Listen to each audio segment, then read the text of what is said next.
Greetings and welcome back to CMST 275 Online Communication at South Seattle Community College. This is Rebecca McCarthy, your instructor. Today I want to talk a little bit about the social media assignments that you will have in this course, why we have these assignments, how they connect to our outcomes, and also the philosophy behind actually interacting online using social media. First, it's important to note that this class actually is divided in interests, one theoretical and a second is practical. On a theoretical point of view, we're going to look at how computer-mediated communication has affected our ways and means of communicating with each other, from the beginnings of the telegraph all the way up to online communication, and instant messaging and phone messaging and Twitter and social networks and so on and so forth. How has computer-mediated communication changed how we communicate with each other? And a bigger question is, has it really changed anything at all? That's something we will look at in this class. But apart from the theoretical, there is the practical. Internet communications, online communications, is relatively new in our history. And because it's new, it has advanced and changed really quickly over time, requiring us to advance and change and adapt to new modes of communication. Sometimes it is easy to do this, and sometimes it's not quite as easy. So we're going to look at the practicality of using social media online, and we're going to actually use this media in class in order to communicate with each other so that we can get better at communications. Also, though, it's become very important to have a really good, well-crafted, and purposely crafted online identity. This is extremely important in our world, as more and more it is going to the internet and social networks such as LinkedIn or Twitter or even Facebook, in which we find employment in our world today. So having a well-crafted online presence, a presence that we are not going to be embarrassed about, and one that actually does display us to the best possible world and to potential employers and so on and so forth, is extremely important. With that said, if you are uncomfortable with online communications, if you are worried about your privacy and you don't want to engage in social networks, you don't want to engage in places like Facebook, Google+, Twitter, LinkedIn, and so on and so forth, then this is not going to be the class for you. I highly respect it when students don't want to engage, that they feel that their privacy is intruded upon, because indeed, the moment you get online, your privacy is intruded upon. There is no doubt about it. So I don't want to discourage that understanding, but in the same token, because this class does deal practically with online communications, including emails and social networks, that if this is not something you want to engage with, then you're going to want to find another class. With that said, let's talk a little bit about the kind of assignments you're going to come up against in this class. The first few assignments is going to deal with our learning management system itself, which is Canvas, and that's where we conduct all of our classes. You're going to ask to do your settings and notifications, and to make sure that you have a good avatar picture of yourself. When you do pick an avatar, I ask you to pick a professional-looking image of yourself. Avoid images with you and your family. Avoid images where you're acting goofy or looking silly. Although those images are great for Facebook, especially if you have your privacy settings nice and tight, they aren't necessarily good for overall internet presence. So please choose a professional image. If you don't want an image of yourself, you are welcome to choose a symbol, but that symbol must be not copyrighted. It must be something that you have the right to use, okay? And then I'm going to ask all students to go through the Canvas student orientation class. It's a very quick course in which just shows you where everything is in Canvas. If you've already taken a class in Canvas and you know your way around, well, then this will be a good refresher and you'll be able to do this assignment super fast. If this is a first time in this particular learning management system for you, then this is going to be a very important overview on how to use the different functions and technology in Canvas.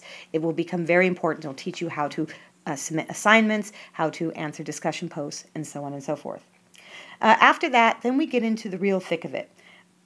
Week 2, we'll be opening Google Plus accounts. This is a type of social media social network that is somewhere in between a Twitter, which is a very public social network, and a Facebook, which often is a very narrow or personal social network. So we'll be using Google Plus. In order to use Google Plus, you will have to have a Gmail account. If you do not have a Gmail account, you can get yourself a South Seattle Community College Gmail account through South itself, and I have directions on how to do that.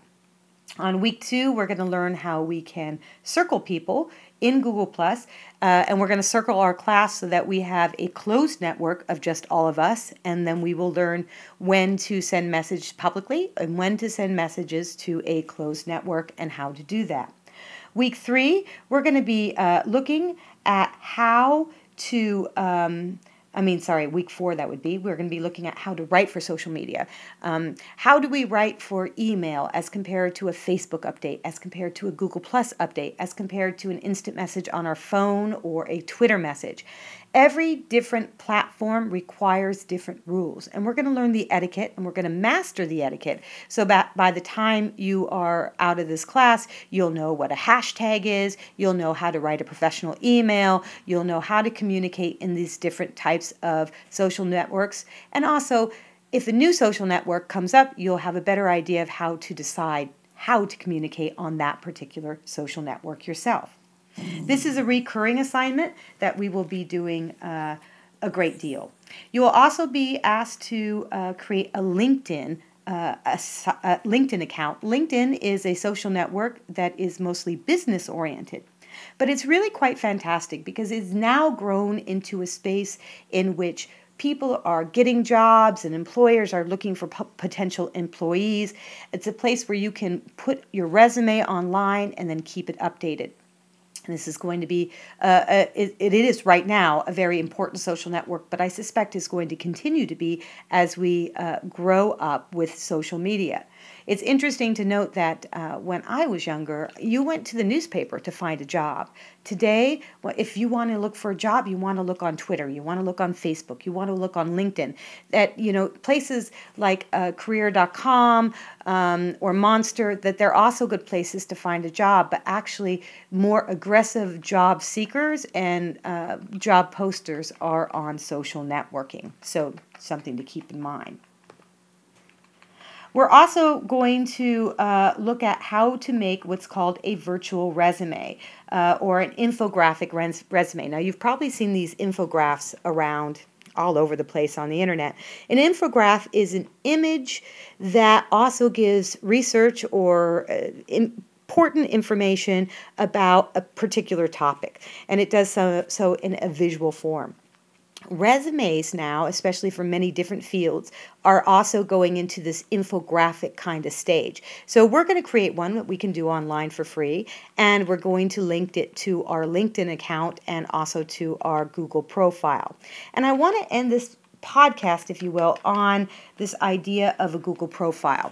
This is something you're going to be doing in week 2. You're going to be filling out your Google profile.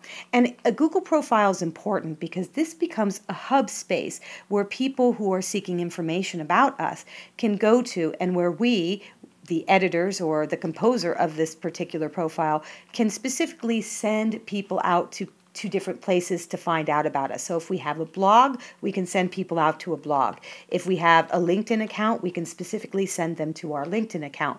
We control where people go to seek information about us, and that is so important when we're looking at online identity and online communication.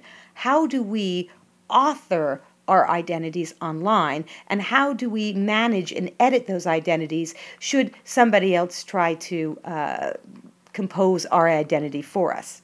So that'll be something that we will be looking at throughout this particular course. Now, regarding outcomes, these particular assignments hit every single course outcome, from communication to critical thinking and problem solving to human relations, information literacy, personal responsibility, and technology. That's why it is so important for us to have hands-on practical experience with online communication. And I'm hoping that the assignments that I have crafted for this course will give you that practical information and know-how, and also prepare you to adapt to future forms of online communication down the road. And that's it for this short podcast about these particular assignments. I hope the overview has helped you have a better understanding of why the assignments are here, how they connect with our learning outcomes, and how we're going to approach each one every week. For more information, make sure to look at the grading rubrics attached to each assignment. Each grading rubric is different and is customized to reflect the particular assignments. And that's all. I will see you all on the discussion boards and online. Until then, have a great day. Goodbye.